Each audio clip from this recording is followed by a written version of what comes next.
odkedy nastúpiš do školy, tak tam po tebe zjape nejaká učiteľka, v čakárni po tebe zjape nejaká sestrička, tam ťa nejakí spolužiaci šikanujú, hej, šéf po tebe, že zjape, skratkovito rodičia často na teba reagujú, že proste zákazy, príkazy a my máme pocit, že takto sa má snad jednať s ľuďmi, hej. A vždy, keď sa dostane do nejakej vedúcej pozície, tak potom voči tomu podriadenému takto jedná, lebo má pocit, že teda už asi môže.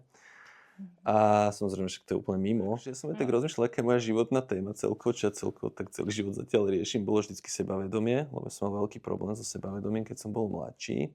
Tak som akože na základe nejakej takej provokatívneho jazykového štýlu, že som sa snažil tak provokatívne o tom baviť a aj empaticky voči tým ľuďom, ako popisovať že tú nespravodlivosť, tak na základe, to bol prvý obsah toho, čo bola pracujúca chudoba, to nebolo ešte pracovné právo. Že naozaj nebyť v role obete, uvedomiť si, že môžem veci zmeniť. Nemusím ja samozrejme zmeniť len akože, ja nemám zodpovednosť za iného človeka, nikdy nezmením správanie iného človeka k sebe napríklad, môžem zmeniť ale svoje správanie k nemu, ale môžem z tej situácie odísť, hej. A potrebujeme tu takéto niečo ako keby v tých ľuďoch cvičiť a budovať, lebo iba tak, podľa mňa, to vieme posunúť ako keby z dola dopredu. Hej, keď sa ten nerovnovážny vzťah so zamestnávateľom takto vyváži, tak toto je teraz pre mňa oveľa dôležitejšie, než stále komentovať a sledovať politiku, lebo to mi príde celkom už odpudivé. Tak samozrejme. Úspěch má tisíce podob, od velkých vítězství po malé radosti všedního dne. Alchymie je zase umění proměny a právě tady v rozhovorech Alchymie úspěchu hledáme, kde se oboje propojuje v lidských příbězích. Můj dnešní host je mladý muž, který dokázal něco, o čem ostatní de facto jenom mluví. Vzal nespravedlnost, kterou viděl kolem sebe a dokázal ji přetavit v čin. Je to totiž tvůrce nejznámějšího slovenského facebookového profilu, který se zaměřuje na pracovní právo, kde pomáhá tisícům lidí, aby se zorientovali v oblasti práva a možnostech, které mají. Milan Kuruc, člověk, který mění pracovní podmínky tak, aby byly spravedlivé a aby byly lidské. Milane, vítej. Ďakujem pekne za pozvanie a teda mám zimomriavky z toho úvodu. Som teda nečakal takýto úvod. Děkuji velmi pěkně i za tuto tvoji reakci a zkus se nám představit. Kdyby si měl možnost se nám představit třeba jenom 3 slovy, jak to bude? Jak som predstaviť 3 slovami. Tak môžem sa tak zadefinovať podľa nejakých rolí, ktoré hrám v živote. Hej, tak som manžel, som odborár, som aktivista, už ma niektorí začali volať aj, že pracovnoprávny influencer. Áno. Som taká nová nálepka. A tak, a som dobrý kamarát, podľa mňa. No. To je krásné. A která z těch rolí je pro tebe možná nejdůležitější? Tá kamarátská. Kamarádská. A samozrejme aj tá sebarealizácia v tom spoločenskom uplatnení a tej spoločenskej užitočnosti je pre mňa veľmi dôležité, takže tieto 2 role sú asi také. Akože som dobrý manžel, to áno, ale to akože to mi príde akože samozrejme. Hej, to ani nerátam, že to mi príde ako to je bare minimum, že samozrejme, že musíš byť dobrý manžel, ale proste áno, že tí kamaráti a tá spoločenská rola, nejaká užitočnosť, to je pre mňa dôležité. Krásné. Tento pořad se jmenuje Alchymie úspěchu. Co pro tebe znamená úspěch? No, úspech pre mňa znamená asi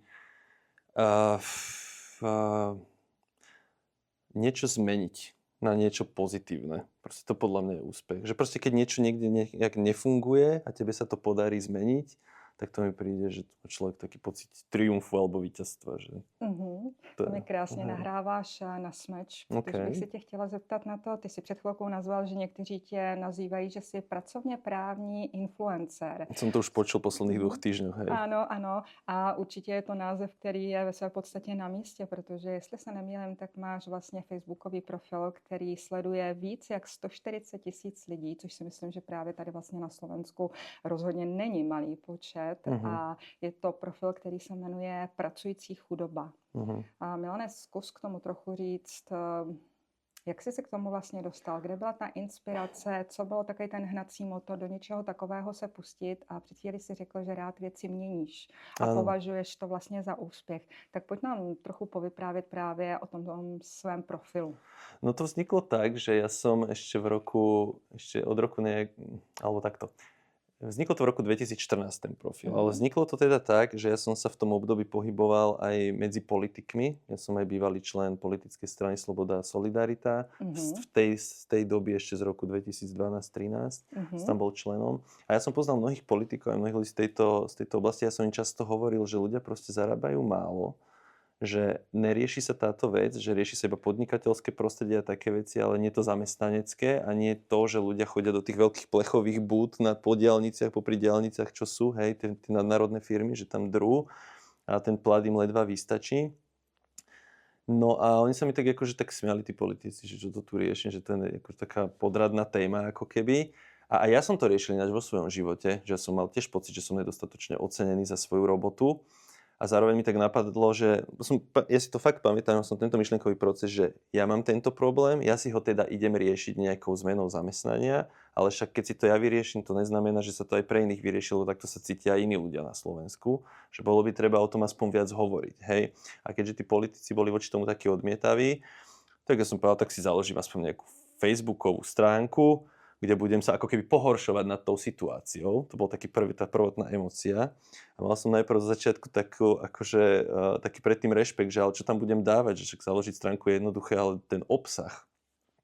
No ale na moje veľké prekvapenie, ak som to založil, každý deň bolo čo? Lebo zrazu som mal preto oko, hej, takže boli rôzne články, rôzne veci stále v médiách na takéto témy, rôzne vyjadrenia, takže ja som to tam veľa postoval, vytváral som banéry, rôzne akože citáty a tak som akože na základe nejakej takej provokatívneho jazykového štýlu, že som sa snažil tak provokatívne o tom baviť a empaticky voči tým ľuďom, ako popisovať, že tú nespravodlivosť, tak na základe, to bol prvý obsah toho, čo bola pracujúca chudoba. To nebolo ešte pracovné právo, ja som vtedy ešte o pracovnom práve veľa nevedel. Takže z začiatku to potom bolo o tom, že ja som začal robiť vlastne ekonomické analýzy, ktoré ukazovali, že naša ekonomika, tá kondícia našej ekonomiky je oveľa vyššia, než sa to pretavuje v mzdách. Čiže že my máme vlastne najvyššie mzdy aj z pohľadu makroekonomických dát. Čiže nebolo to len o emócii.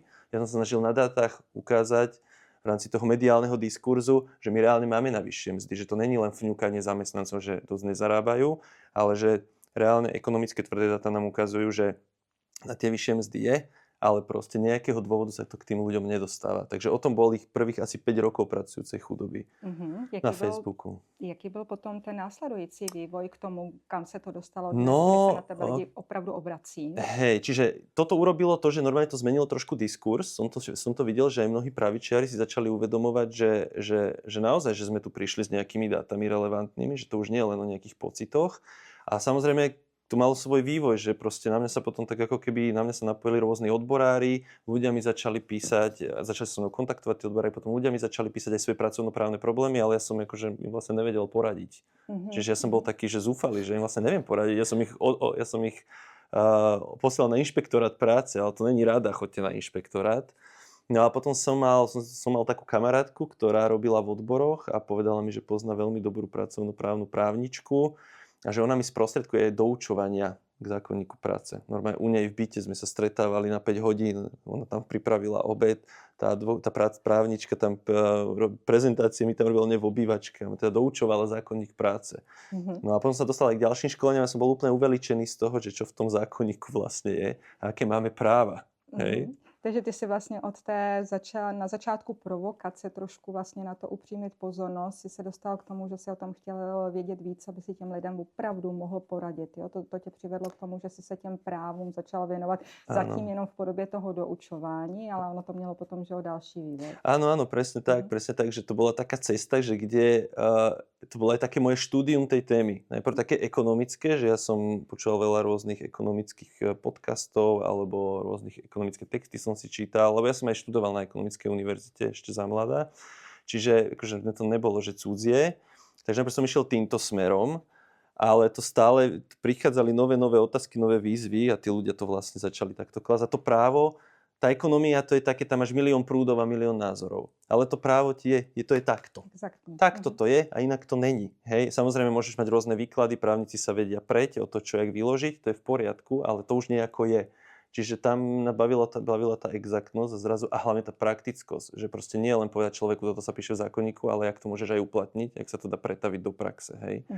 A ako to nutiť napríklad toho zamestnávateľa k nejakému činu voči tebe, hej. Čiže áno, takto to vzniklo, že tí ľudia ma k tomu vlastne namotivovali. Hej. Takže od toho doučování si se dostal k tomu, že si se vyloženě teda dal na studium druhé vysoké školy a prostě s tím, že opravdu chceš být i tím právníkem, respektive rozumět tomu právu. Áno, rozumiem, to bol presne moja idea a ja som absolvoval veľmi veľa pracovnoprávnych školení, veľmi veľa pracovnoprávnych kníh som prečítal. Ja som bol vlastne ako neprávnik lepší v pracovnom práve než vyštudovaní právnici, ktorí sa tomu odvetviu nevenujú, čo je prirodzené. No ale ja som potom zistil, že ja vlastne nemám taký širší právny rozhľad, že ja ďalšie súvislosti nepoznám, lebo pracovné práve len nejaké odvetvie a ja som chcel vedieť aj také širšie súvislosti, tak som si povedal, že chcel by som tomu právu rozumieť viac. Hej? Ja som ani nechcel byť, že idem byť právnik. Ja som aj, keď sa nás na škole pýtali, prečo ste tu, tak mnohí tak odpovedali, že prečo a či chcú byť právnici, nechcú. Tak ja som dlho nastavený, takže vlastne nechcem byť právnik, chcem tomu iba rozumieť. No. A ešte zatiaľ som stále tak nastavený, tak uvidím, že kam ma ten život dovedie, ale áno, z tohto dôvodu, že vyznať sa v tom. Super, když se vrátíme vlastně k tvému profilu, k tvému vlastně portálu, nebo jak dobře nazvat pracující chudobu, jak si vysvětluješ to, že dneska máš vlastně více jak 140 000 sledujících? Co je k tomu opravdu tak přivedlo, motivovalo? No, ináč, vieš, čo zaujímavé, že ja som mal ešte do júla 90 000 sledujúcich. Ja viem. A teraz už ich tam 140, že 50 000 pribudlo, ja som úplne, že nechápem, hej, že to je strašne silný náraz, ale aj ten nárast predtým, akože on bol taký skokový, to chodilo tak vo vlnách, hej, čiže keď sme tak úderne niečo povedali, tak ľudia sa proste, keď to s nimi rezonovalo, oni to followovali. Ja si pamätám úplne na začiatku, keď sme mali, že 500 sledujúcich, tak ja som raz dal taký banner, to bol taký prvý veľký skok, že nám pribudlo aj 8 000 sledujúcich len na základe jedného banneru. A to bol banner, že dajte politikom minimálnu mzdu a uvidíte, ako rýchlo sa budú veci meniť. Táto veta, hej. A to zdieľalo snad 30 000 ľudí, to zdieľalo vtedy, hej. Čiže to prinieslo im ďalších 10 000 alebo koľko sledujúcich. Čiže vždy, keď sme tam dávali niečo, čo rezonuje alebo niečo zaujímavé, ja som sa tam nesnažil nikdy dávať posty, ktoré boli len preto, aby tam bol nejaký content, ale niečo, čo aj so mnou rezonovalo, alebo čo mne prišlo zaujímavé, alebo čo som ja zrazu vyšťúral, alebo čo som vyskúmal. Že tá stránka ako keby dokumentovala aj takú moju cestu toho štúdia, tej témy. Že ja som niečo študoval, čítal, prišlo mi to zaujímavé, tak som to tam dal. Že aha, hej.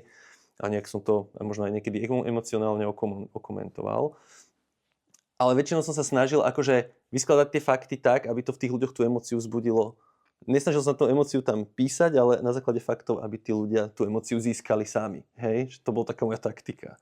No a chodilo to vo vlnách. A teraz tie videá urobili 50 000 ďalších followerov. Určitě ano, to se začalo vlastně letos, že? Áno, nebo v júli. nebo máš vlastně pár měsíců za sebou tak. A tam vidíš, že vlastně je to asi ve své podstatě i takový trend nebo způsob, který vyhovuje vlastně těm posluchačům, jak rychle jim tu informaci posuneš a přidáváš tu svoji emoci.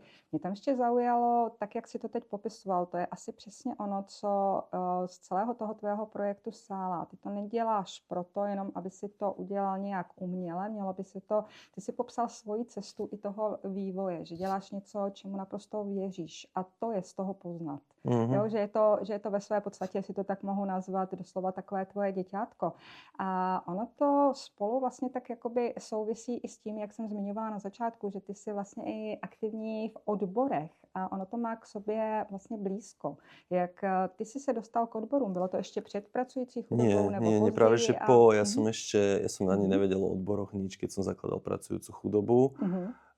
Nemal som ani páru, čo robia odbory, ani že oni sú vlastne tá inštitúcia, ktorá hájí práva zamestnancov. Ja som začal hájiť práva zamestnancov ako občan, ktorý je naštvaný na svoju vlastnú situáciu a situáciu mnohých ľudí. Čiže na to proste podnetila moja vlastná situácia a taká empatia voči ostatným.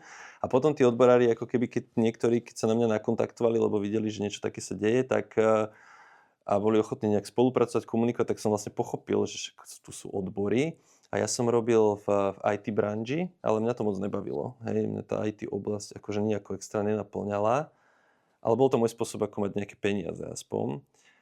A a vlastne potom som si hovoril, že cez deň som v IT firme, večer riešim svoj aktivizmus, že bolo by dobré ako keby to spojiť. Presne.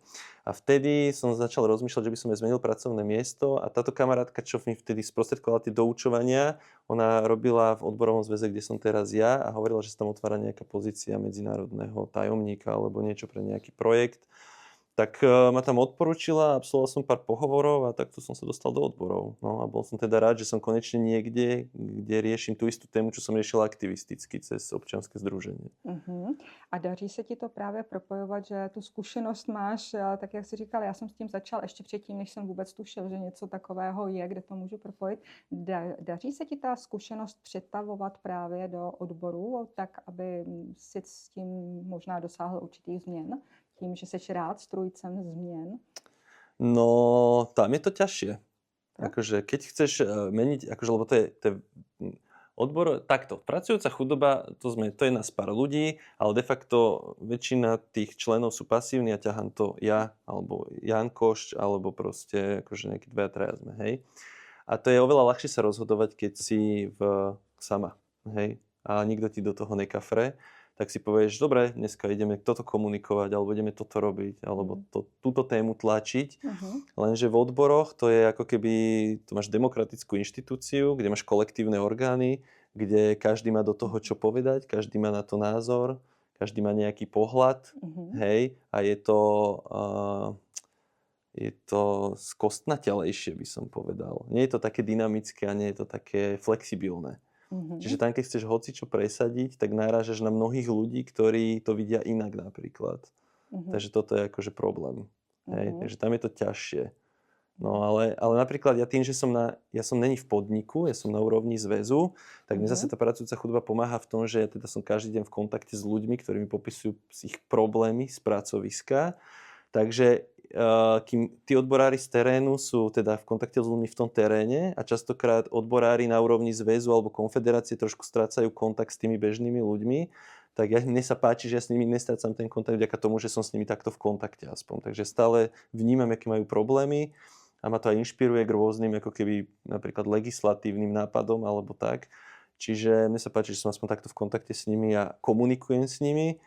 A aj keď mi niekedy niektorý odborár povie, že som nikdy nebol na podniku, že neviem, o čom to je, tak akože zase aj v rámci politickej strany som organizoval kampane, komunikujem s ľuďmi, viem, čo to je komunikovať s ľuďmi, práca odborára je najmä komunikácia, takže necítim sa taký ako keby izolovaný od tej práce terénnej. Mám pocit, že s tými ľuďmi hodne robím, napriek tomu, že som v kancelárii.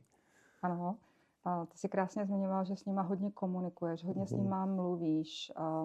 V čem považuješ tu komunikaci právě, ať už je to v pracující chudobě, anebo je to v rámci odboru, v čem považuješ tu komunikaci za nejdůležitější? Asi nerozumiem otázke. Ako to myslíš, že v čom považujem za najdôležitejšiu?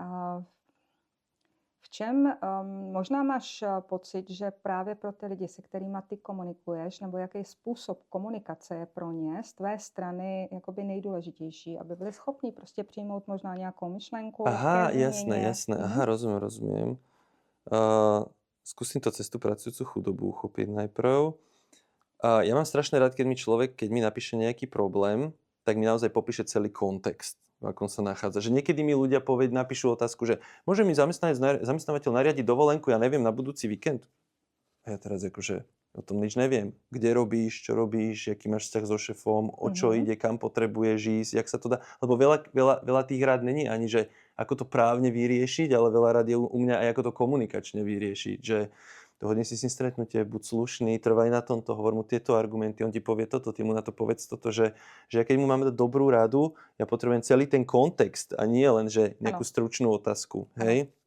Ktorá je vytrhnutá z kontextu, ja neviem, prečo sa na to pýta, čo potrebuje dosiahnuť, hej? Čiže pre mňa je dôležité ako keby pokryť všetky tieto vrstvy, vrátane nejakej ako keby psychologickej podpory. Že to veľa voči tým ľuďom robím, že ich naozaj akože sa snažím ako keby tak povzbudiť a naučiť ich také nejakej asertivite v tej komunikácii pre ten daný prípad a ako sa majú menej báť, alebo ako aj popri tom strachu to majú vykomunikovať, že robíme takú akože psychickú podporu, aby to boli schopní urobiť, že to není len, že právna rada nejaká. Toto je Hej. krásné, to, co popisuješ. Říkal jsi, že vlastně začneš tou pracující chudobou a asi je to něco, co s těma lidma dělá, že to, co by si teoreticky za to mohli někde vygooglit nebo požádat AI a tím tu informaci dají, kde jsou jenom ty fakta, tím dáváš tu lidskou rovinu. Máš tyto fakta, tyto možnosti a ty to můžeš takovým a takovým způsobem uplatnit. Takhle postupuj, aby ti to fungovalo. To je ta nádherná vyváženost s tou lidskostí, která se mi právě na tom tvém přístupu líbí a co považuji jakoby za součást právě toho tvého úspěchu v tom, co děláš. No a když se na to podíváš právě z toho pohledu zase třeba odborů, jo, odbory, komunikace, způsob komunikace, který tam funguje, možná nefunguje, nebo kde vidíš, že je možná i prostor nějaký na změnu. No, ja mám pocit, že v odboroch, keďže vlastne mnohí sú tam na pozíciách, kde ty proste musíš rešpektovať ich názor, napriek tomu, že s ním nesúhlasíš. A mnohí sú veľmi emocionálni a málo kedy, akože mnohí, hej, sú takí. A mnohí ľudia sú aj emocionálni hodne, aj keď sú vo funkciách, že by som čakal, že by mohlo tam byť viac racionality. Takže ty vlastne musíš častokrát manažovať ich emócie. Hej. Takže v podstate tá komunikácia je častokrát taká terapeutická. Validuješ ich postoj, validuješ ich emócie, chápeš ich emócie. Aj reálne ich chápeš, aj chápeš, prečo to hovorí, ale snažíš sa mu ukázať nenásilným spôsobom aj iný pohľad a ty proste neustále takto proste musíš s tými ľuďmi robiť. A častokrát je to také, že musíš sa aj samu seba zapreť, hej, že máš, lebo ja si myslím, že o mne majú všetci pocit, že som veľmi trpezlivý človek, ale ja som veľmi cholerická povaha, hej, čiže ja mám proste takú fázónu. Takže takto robíš s ľuďmi a to je súčasť toho, a k tomu to patrí. A takto sa tie veci dajú posúvať. A robíš tam častokrát mediátora, snažíš sa, aby sa tie strany aj pochopili, hej, lebo vznikajú aj konflikty, aj to sa stáva, však v organizáciách, kde sú kolektívne orgány, to v každej jednej je, hej, to je úplne prirodzené. Čiže takto s tým pracuješ. Jak sa to podľa mňa ani nedá. A jak vidíš, nebo jak je tvůj pohled třeba na mladé lidi, když si vezme, že dneska v současné době jsou vlastně ty nejmladší pracovní pozice, ta generace Z, zhruba do těch 28, 29 let, tak jak oni se dívají právě na takovouto činnost, jako jsou odbory? Jakou máš zkušenost? No, ja mám akú mám skúsenosť. Až tak často sa nebavím s generáciou Z. Nie, že by vôbec, ale tak akože bavím sa s nejakými ľuďmi, ale nemôžem povedať, že mám nejaký veľký, široký diapazón tohto, ale ja mám pocit, že úplne chápem tých ľudí, lebo však ja som bol tiež mladý a všetko, čo sa hovorí generácii Z, keby som počúval o sebe, keď som mal 20 rokov, ja neviem, v čom je akože rozdiel, však to je to isté, hej. Ja prežíval veci rovnako, aj rovnaké veci som vždy chcel a proste v podstate ich prežívam podobne aj doteraz, aj keď už mám teraz, že rok po 40-ke. Takže mám voči tomu veľkú empatiu. Ale ja, čo som si teda všimol, že jak sa oni pozerajú na odbory, bola otázka, že to nie len na odbory, ale na hocičo. A rátanie odborov, keď to má drive, keď je to zaujímavé, keď to má ťah na bránku, keď je to pútavé, keď to má zmysel nejaký hlavne, tak im sa tie veci páčia. A je úplne jedno, či sú to odbory, alebo je to hocičo. Jasne. Čiže keď proste napríklad ja mám veľmi pozitívnu odozvu, teda akože aj keď sa so širokým diapazónom mladých ľudí nebavím, ale však stretávam mladých ľudí tu a tam, tak ja mám pozitívnu odozvu od tých, čo ma teda sledujú, aj fandia, aj proste na základe nejakých mojich odporúčaní, videí a tak mi hovoria, že toto som urobil v robote a nedal som sa a neviem čo, že to je super. Mladí sa tak neboja, lebo nie sú viazaní, nemajú všetky tie väzby vybudované, takže ľahko sú prelietaví, nepáči sa mi, idem inde, kašlem na teba, hej. Čiže oni sú akože dajme im to, čo chcú, dajme im drive, dajme im nejakú komunitu, kde sa budú cítiť dobre, bezpečne a aby tá komunita niečo zmysluplné robila, mala nejaký ťah na bránku, smerovala k nejakému cieľu, mne sa to bude páčiť. Ale nie proste, ako keď niektoré staré štruktúry v odboroch všeobecne si myslia, že proste, že stačí len kvetnato, vatovo rozprávať o veciach a nič nerobiť a že to bude stačiť, no to vôbec nestačí. Víceméně dopředu odpovídáš vlastně na otázku, co by bylo potřeba udělat jinak, aby právě například odbory byly pro tu generaci Z nebo prostě pro tu nejmladší pracovní generaci atraktivní, lákavé. Den drive tam chýba a akože bežne sa u nás hovorí taká vetička v odboroch, že mladého človeka do odborov priláka mladý človek. Hej? Ale ono to čiastočne iba pravda, že to vlastne vychádza z princípu, že do odborov priláka mladého človek, ktorý má ako keby také nastavenie ako mladý človek. Čiže kľudne aj starší človek môže prilákať mladého do odborov, keď má takú nejakú energiu, také nejaké myslenie, ten drive, ten vibe, hej. Čiže tam ide o to, a keď to napríklad staršie generácie nedokážu, tak keď sa pýtaš na to, že čo by odbory mali urobiť, tak by mali dať priestor týmto mladým. Mali by im dať priestor cez rôzne platformy v odboroch. Neznamená to, že ja aj chápem, keď má niekto 60 rokov aj predsedom nejakého odborového zväzu, tak chce sa tam ešte nejak udržať. Je to pochopiteľné, ale to neznamená, že neexistuje spôsob, ako dať mladým ľuďom priestor. Zároveň musím povedať, že akože dochádza ku generačnej výmene teraz na Slovensku v odborových zväzoch. Akože vidíme to. Aj nedávno odborový zväz zdravotníckych pracovníkov, ten tiež vymenil pána, ktorý šiel do dôchodku za chalaniska, ktorý má 31 rokov. Čiže to je obrovský skok akože vo veku. To je taková první vlaštovka. A nie úplne, ale akože vidíme to aj teda aj Monika Uhlerová, prezidentka Konfederácie odborových zväzov, to je tá mladšia generácia, viceprezident, ale aj na iných zväzoch sa proste vymieňajú ľudia, kde už tie staršie generácie odchádzajú a prichádzajú mladšie. No, ale nestačí len vymieňať tie funkcie, ale treba robiť rôzne platformy, dávať im kompetencie a peniaze, aby mohli robiť aktivity. A voľnosť, aby proste im do toho furt každý nezasahoval, lebo častokrát si tí služobne starší odborári myslia, že vedia najlepšie, najlepšie vedia, že to je iba takto sa treba robiť, a keď aj dajú nejaké voľné ruky, tak potom majú tendenciu do toho zasahovať. Že mohli by to delegovať a nechať dôverovať tomu. To je největší problém vlastně, že jo, tak to dá se říct střetu generací, dejme tomu X, který možná jsou právě na těchto pozicích, a těch nejmladších generací, kde ty X si to mnohdy uvědomují, nebo možná ani neuvědomují, ale vědí, že by měli dát volnost těm mladým lidem a nechat jim vlastně ten prostor, dát jim tu kompetenci. Ví o tom, ale ve skutečnosti to podvědomě nechtějí. Stále jim do toho mluví a vlastně trošku ty otěže drží, kde může být tak trochu ten kámen úrazu, dát prostor vlastně těm mladým lidem. A mě s tím napadá otázka, všimla jsem si, že ty se poměrně hodně zúčastňuješ i různých mezinárodních akcí, co se týká právě odborů, takže vidíš vlastně ty zkušenosti asi i z jiných zemí. Co je taková nějaká třeba inspirace, která tě tam zaujala, kterou by si třeba chtěl i přivést sem na Slovensko, co by se tady dalo taky aplikovat? Poviem také dve roviny. Jedna vec je profesionalizácia väčšia, že je tam naozaj, akože berú to profesionálnejšie, že chápu, že sme inštitúcia, má to nejako vyzerať, majú tam byť nejaké procesy, nemôže to byť na kolene, nemôže to byť garážovo, hej, že proste naozaj to vidieť, že to má to nejakú štábnu kultúru celé. Ale na čo najviac na tom fascinuje na tých zahraničných veciach je ako ten rozdiel medzi tou psychológiou tých ľudí. Hej, že napríklad Slováci sú extrémne, s prepáčením, takí predposratí. Hej, v tých pracovnoprávnych vzťahoch. Oni sa tu autocenzurujú veľakrát, že boja sa niečo urobiť, len pre istotu to neurobia, aby nebolo zle, ale pritom by ani zle nebolo, ešte by dosiahol aj svoje, ale ešte sám seba udupe vopred, než to urobí jeho šéf. Hej. Takže tam je vidieť, že tam oni až takí nie sú na tom západe. A teraz akorát včera som mal hodinu v kancelárii jedného Srba, ktorý ma teda kontaktoval, že si chcel prejsť nejaké pracovnoprávne veci u neho vo firme, kde sa zamestnal teraz 3 mesiace.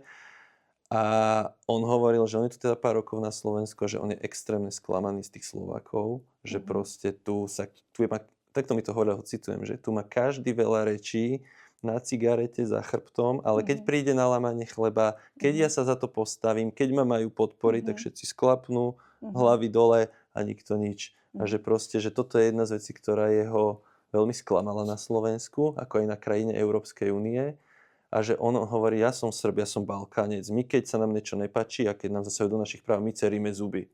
Hej, že ja sa toho nebojím. A on dokonca v skúšobnej dobe písal dosť také silné sťažnosti na personálne oddelenie, že som už trošku upozorňoval, že ste v skúšobnej dobe, že aspoň chvíľu počkajte, lebo on úplne nechápal, že o čom je skúšobná doba, že ho môžu prepustiť zo dňa na deň, hoci kedy. Ale že proste, rozumieš, že on akože nie, toto je nesprávne, toto je nespravodlivé, toto je neprávosť, tak akože ja sa za seba postavím. No a hovoril strašne, že sklamaný zo Slovákov. Ja som mu povedal, aj ja som sklamaný zo Slovákov, lebo toto je vždy, ja poznám strašne veľa príbehov firiem, kde sa deje nejaká ťažká neprávosť a tam jeden, max dvaja ľudia, keď už sú dvaja, už je to super, ale väčšinou je to jeden osamelý jazdec, ktorý sa snaží zabojovať A to je od firmy k firmě takmer vždy. Jsi nazval velmi zajímavě, velmi dobře, taková ta chybějící odvaha, Áno. takže ti dám možná trošku takovou záhodnou otázkou.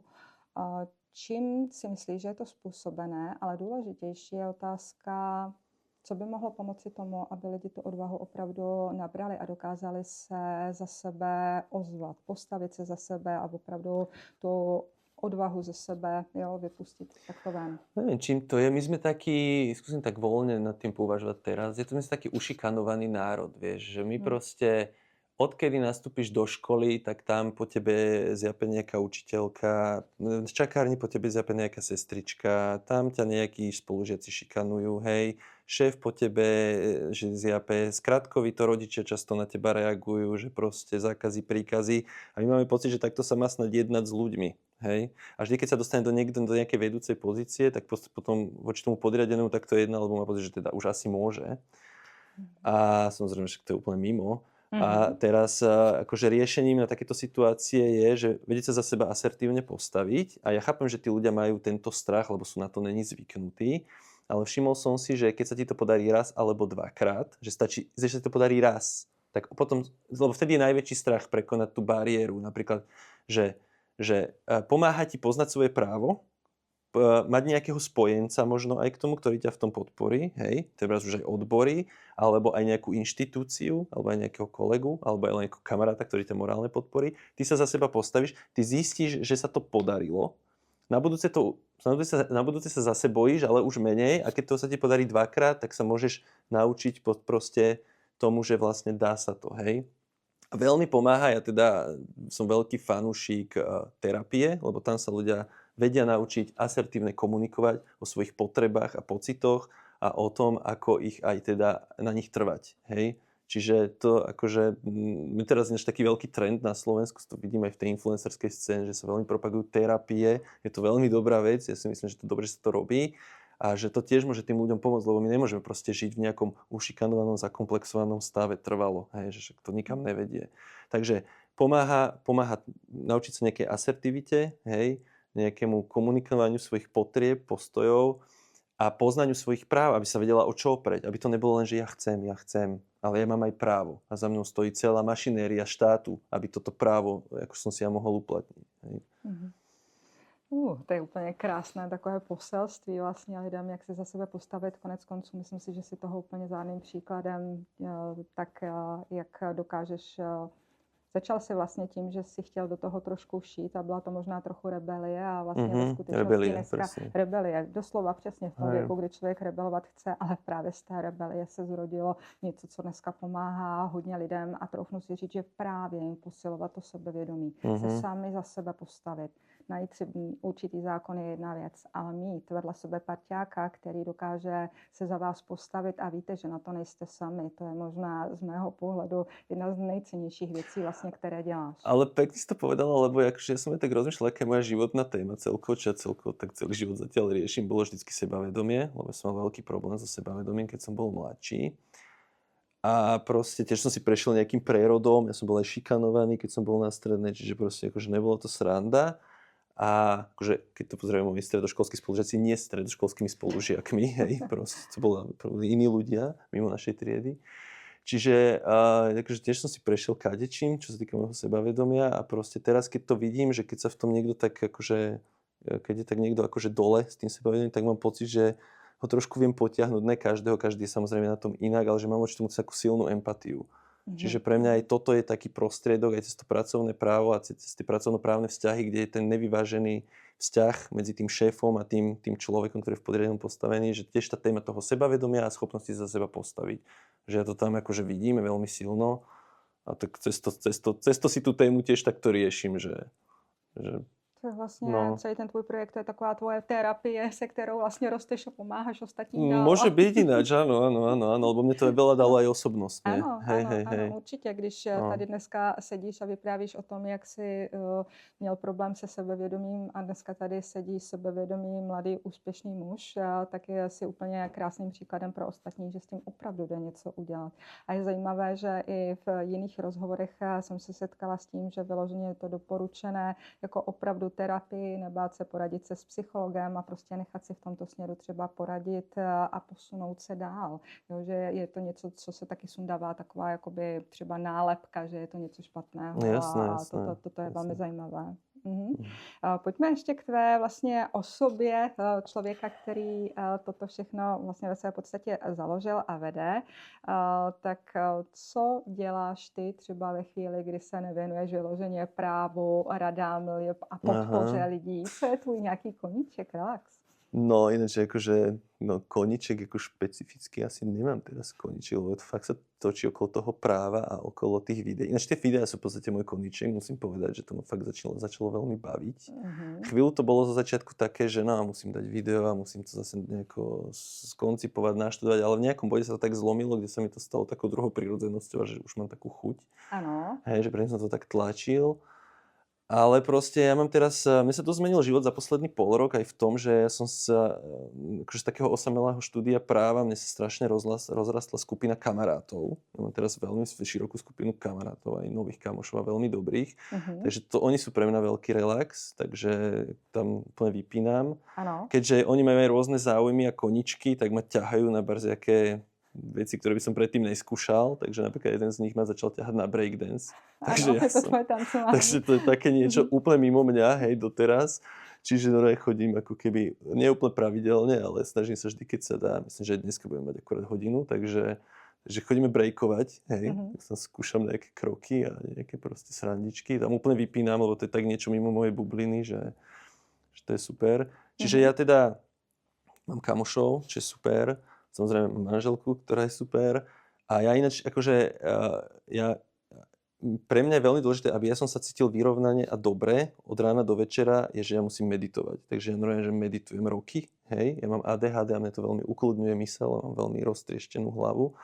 Takže to ma veľmi dobre uzemňuje a tak ako keby mi to robí takú vyrovnanosť a mi to tak zvyšuje intuíciu, mám pocit. Takže to je pre mňa veľmi dôležité. Zkusme se u tohoto zastavit. A mě už tam zaujalo předtím, jak jsi zmínil, že jsi cholerická povaha, přitom pro lidi působíš dojmem, jak jsi klidný, jak to u sebe dokážeš skrotit.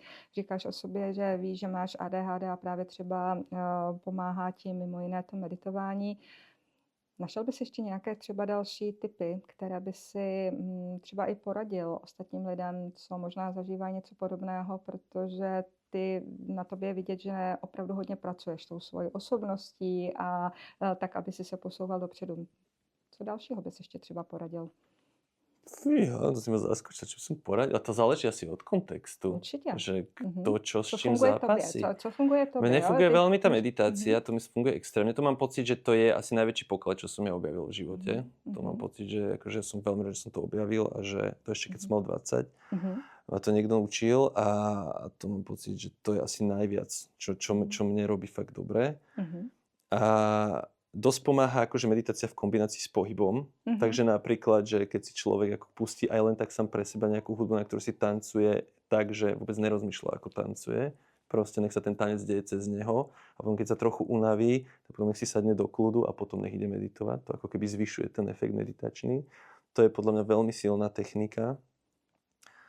No a mať dobré vzťahy s ľuďmi je podľa mňa extrémne dôležité a podstatné a človek je, vlastne tvoj well-being a tvoje blaho je častokrát definované cez to, aké vzťahy máš s ľuďmi a to sa snažím si pestovať, aby boli dobré a to je ako keby jedna z najväčších mojich priorít, s ľuďmi dobré vzťahy, hej. A tento pořad se jmenuje Alchymie úspěchu a já se každého hosta ptám, co by dal do elixíru úspěchu. Co jsou takové ingredience, které jsou prostě nezbytné, které tam nemůžou chybět.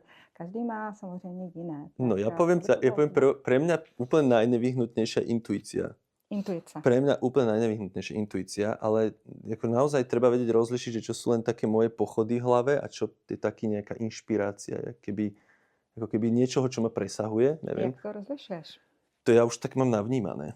Že už som to takto mám otestované, že či keď mám nejaký, lebo to tak aj cítiš, to má takú inú príchuť a to proste máš tak overené, že dobre, tak dám na to a uvidím, či to dobre dopadne. A vždy to dobre dopadne, keď dám presne na ten konkrétny pocit. A nedopadne to úplne tak, keď to bol taký zmetočný pocit, že som si len, no len tak tipujem, že by to mohla byť intuícia, Mhm. hej, takže to už to mám také vycvičené. A to som aj v rámci pracujúcej chudoby, aj keď som presadil nejaké legislatívne zmeny, to som išiel cez intuíciu. Že reálne som mal veľa takých pohnutok, že toto treba určite napísať a zverejniť, na toto sa určite nesmieš vykašľať. A to malo potom nejakú špeciálnu odozvu, ktorá potom priniesla nejaký sled udalosti. Hej. Mhm. Že pre mňa je to také, že pestovanie si intuície. To je prvé. Potom druhé je, že nebyť v roli obete asi. Proste, keď sa mi niečo nepáči, nedarí, nie je to vina všetkých okolo, treba si zastaviť a povedať si, dobre, tak to sú veci teraz nastavené, čo s tým viem robiť, hej? Že to je to, čo robím ja, že čo s týmto viem urobiť. Však nemusí sa to podariť hneď zajtra, ale aj v dlhšom časovom horizonte, čo viem robiť, aby to počase prešlo do nejakého iného stavu. Takže toto, že vedieť, že môžem prevziať za veci zodpovednosť a môžem ich na konci dňa zmeniť. No a možno aj to, že není človek na veci sám, akože však môžeš do toho zainvolovať aj iných ľudí, minimálne v rámci nejakého brainstormingu, alebo sa tak s nimi radiť, hľadať nejakú podporu pre svoje veci a tak ďalej. Čiže to sú také veci, ktoré myslím si, že mi pomáhajú ako posúvať veci dopredu. No. Takže když to shrnu, tak pěstovat si intuici, což je nádherné a upřímně u lidí na vlastně podobné pozici, nebo když se setkávám s určitými manažery, lídry vlastně z pozice zase mojí činnosti, tak mnohdy to slovo intuice považuji doslova za cizí slovo nebo sprosté slovo, jakože něco ne, že jenom fakta. U tebe je úplně nádherná vyváženost právě intuice i té pragmatičnosti. Áno. Intuice, ale fakta. Áno, ja veľmi rád mám svoju racionalitu, pretože to je dôležitá. Ano. A to není, že ja tu slepo verím nejakým vnúknutiam alebo čo, ale proste to tak, akože máš intuíciu a v rámci svojho aj rácia to podriaduješ nejaké kritike a zároveň to rácio ti pomáha naplniť tú ideu. Ale ano, ta intuice je něco naprosto přirozeného, akorát něco, co máme v sobě potlačeného a co se možná dřív víc naslouchalo své intuici, ale má to tam víceméně každý. Že? Kdybychom to dokázali takto vyvážit, tak je to naprosto v pořádku. Jako druhé si zmiňoval nebýt v pozici oběti, být v pozici tvůrce, což velmi ráda slyším, protože těch lidí, co jsou v té v uvozovkách v pozici oběti je velké množství a přitom si neuvědomují tu svoji vnitřní sílu, že si můžou tvořit vlastně ten výsledek a jak si řekla, na konci dne to můžu změnit. Můžu, protože můžu tvořit, to bylo krásné a mít kolem sebe vlastně okruh lidí nebo prostě ty vztahy, tak jak jsi zmínil, to je krásné. A představ si, že by si měl možnost jednu jedinou větu právě třeba mladým lidem posunout, nějakou inspiraci, aby se jim dobře i v tom pracovním prostředí právě fungovalo. Tak co by to bylo?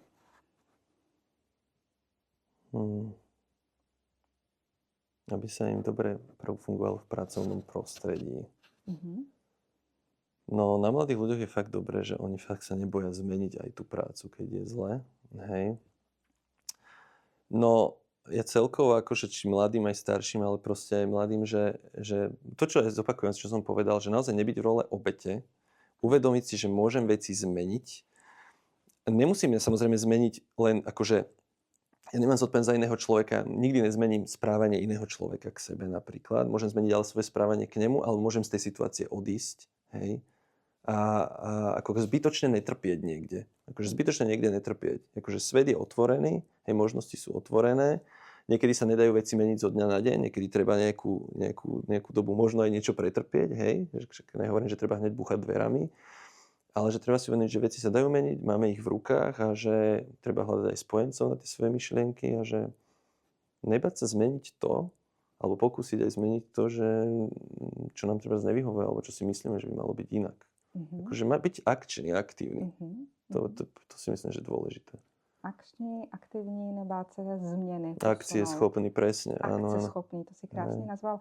Možná mě u toho ještě napadá, když půjdeme takto od toho jednotlivce. Ty si na začátku zmiňoval, že jsi si předtím prošel do určité míry vlastně i politikou.